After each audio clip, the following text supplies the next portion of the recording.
Okay, for today's show and tell, we are going to, among other things, measure the speed of light. I know you always wanted to do that because there's been some questions lately about what it is exactly. They found some erroneous measurements there in Italy. But anyway, what I have here is I have a Doppler front end. I got it from China. It's a 10.5 gigahertz Doppler front end.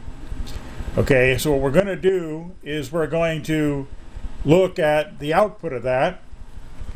Right now I have it on the scope. You can see I have a considerable band of interference there. It needs more filtering, and we're going to get to that because it also needs an amplifier.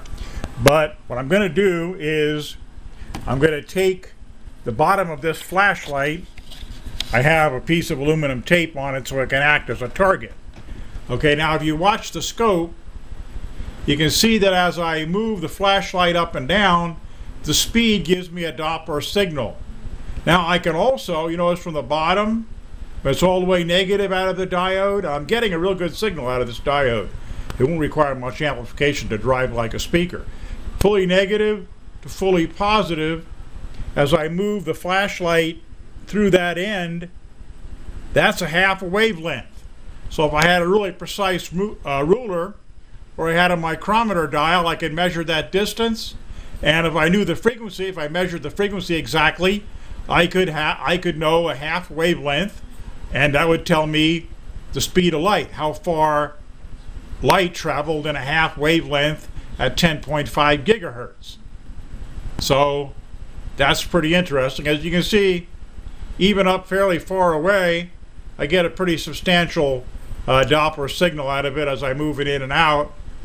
And hopefully we can pick up various frequencies off the motor of the model train as it goes by, or failing that, we can use it to measure the speed of the model train. As you can see, it's about the size of the base of a flashlight, so it'll be like a billboard by the side of the track. It would fit in to the scenery fairly well. Okay, so that thing does work pretty well. I could even use my hand. My hand is a pretty good radar reflector, not as good as aluminum, but it isn't bad.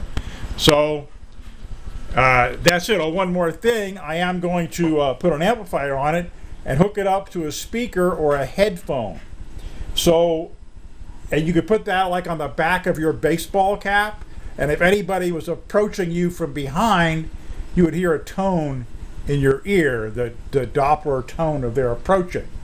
And well, that's all for today.